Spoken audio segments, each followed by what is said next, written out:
Hello everyone in Fort Mill School in South Carolina in the US of A. My name's Alistair Humphreys from My Little Shed in England, and I am the author of The Boy Who Biked the World books, which you've been reading. Thank you so much. I've also written The Girl Who Rode the Ocean for children and a book about my actual adventure heroes called Great Adventurers. Thank you so much for reading my book. I've been really impressed with all the work you've been doing. It's fantastic, really good. And you've sent me some brilliant questions. You sent me a lot of questions, so I'm just going to launch straight in and answer them. I hope that's okay. Right. Okay, starting off, we have Piper. Did you have to travel around the world in order to know how to describe and draw the places accurately? Well, J.K. Rowling never actually went to Hogwarts, but she did a good job of describing that world, didn't she? So, no, you definitely don't have to go around the world to describe it and tell a good story. But I've always thought that I don't really have as good imagination as I would like, and so I've always thought that if I want to write books about places in the world, then I need to go there and have the adventures myself. So, although this book's about a boy, it's actually really just about me. I spent 4 years cycling around the world, so it's really just the things that happened to me, slightly tweaked for a book. So yeah, that's why I travel before I write. Lennon, was it hard to bike the world? Yes, it was hard. It was a really long way. It was difficult being a stranger everywhere I went, being different to the people whose country I was in all the time, and it was lonely at times. So yeah, it was really, really hard. It was also brilliant. It was a fantastic adventure. Juliet, have you been to every country in the world? No, not even half. I've been to about 90 countries, which is quite a lot, but it's not even half. There is a big old world waiting out there to explore. Mary Joy, did you actually bike the world? Shh, Mary Joy, don't give away my secret. It's all fake. I just made it all up, like J.K. Rowling with Harry Potter. Camden says, why did you let the boy travel alone in the book? Well, I'll ask you a question back, Camden. Why not? Why not travel the world alone? My experiences of travelling around the world were that I felt safe, I felt welcome, I met huge numbers of kind, decent, caring people. Of course, you need to be a bit careful wherever you go. There are risks everywhere in the world, no more or less in any one place than other places, but certainly most of the places I went, I felt entirely safe. But I'll also add to that answer that, yeah, it's a slightly odd scenario, I guess, of a young boy travelling around the world on his own. But as I mentioned in an earlier question, really it was about me travelling around the world, and I just thought, let's have a leap of imagination, and off goes the boy. In the book I've been writing more recently, this is about Tom's sister Lucy, and the parents here allow her to go off and row across the Atlantic on her own. So yeah, I'm all up for relaxed parenting. Mia says, why did you name the book The Boy Who Biked the World? Well, it was actually a bit of a cheeky title because there's a book called The Man Who Cycled the World by a friend of mine called Mark Beaumont. So I was slightly teasing him with that. Kenley, when you cycle around the world, don't you get tired? Yes, very tired. But it is... you get fit, you get strong, get used to it. And I got to the point where I could ride for hours and hours without getting too tired. How cool is it going to places that a lot of the world's never seen before? Well, it's fantastic. I love going to new places. And it doesn't really matter if other people have been there before or not. If I'm going there for the first time, that feels like an exciting exploration for me.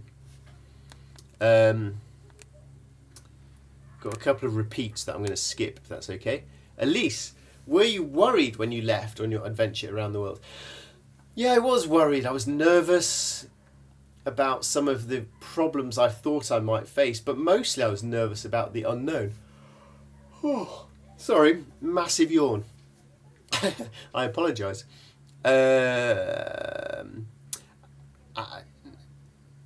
Sloane, did you want to cycle again around the world after you'd finished? No, I did not, Sloane. Once was definitely enough. I was tired and ready for a rest. Emma says, how long did it take to bike around the world? It took me 4 years to bike around the world. 46,000 miles. Emery, do you ever doubt yourself? Yes, Emery, I doubt myself a lot. I certainly did at the start of cycling around the world, and it was one of the main reasons I wanted to do adventures, was to test myself and challenge myself and dare myself to try and do things that are a bit more difficult than I was used to. Ava, what was one of the prettiest places you've ever travelled? Wow. Gosh, that's a nice question. What? Sorry, another yawn? Oof. I'm tired. Pretty places. I will choose southern Patagonia. There's a place called the Torres del Paine National Park, and it's absolutely beautiful. Elena says, what are some more unique places? Well, unique place I visited. Yesterday I was looking at pictures of a place called Magadan in northeastern Siberia, and that felt to me like one of the remote, most interesting and unusual places that I'd been to. Adeline, why did you write the book for kids? Well, before I cycled around the world, I trained to be a teacher. And then when I was actually cycling around the world, I visited loads of schools. I did hundreds and hundreds. I need to go to bed early tonight.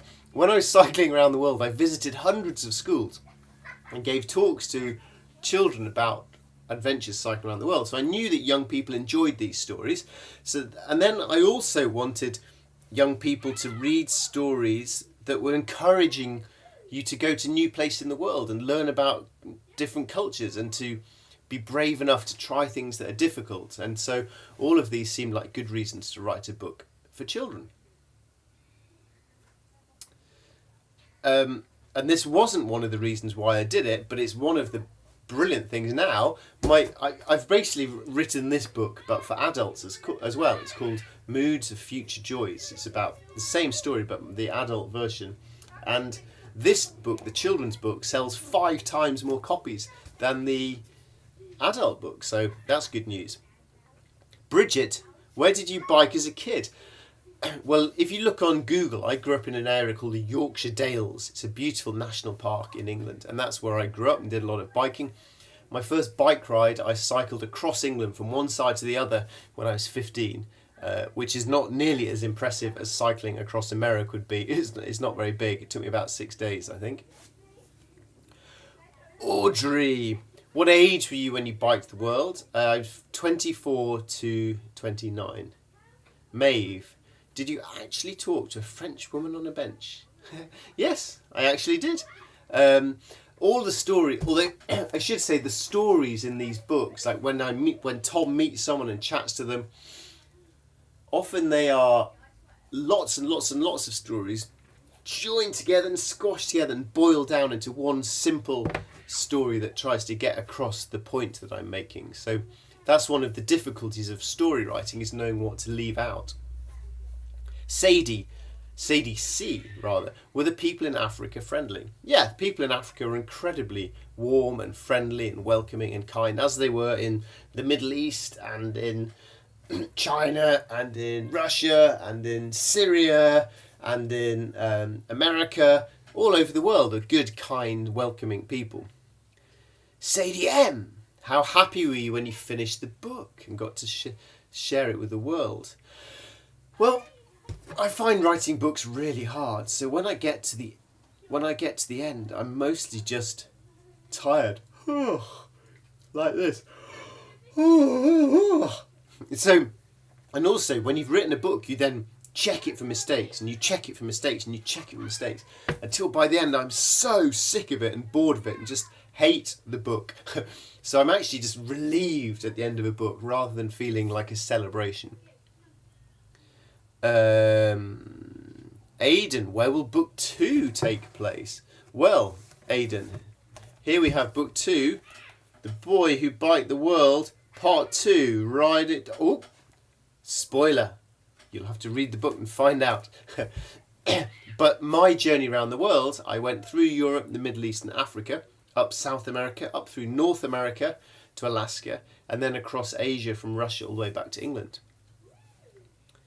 And Kian, were you amazed that you could cycle around the world? That's a great question, because yes, I was. When I set off to ride around the world, I didn't actually think I'd make it all the way around. And this is the brilliant thing about adventures, to try and push yourself to do something a bit harder and a bit harder. And when you succeed, you just feel a bit more confident and you think, wow, if I've done that, maybe I can try something else. It's really good to try adventures that just put you out of your comfort zone and make you just believe that you can do more than you first realised. That's all the questions. Thank you so much for reading my book. Thank you for all your support. It's lovely to know that I have friends over in America reading and enjoying my book. So I hope you'll read book 2. And most importantly, I hope you'll have lots of fantastic adventures of your own. Thanks very much. Bye-bye.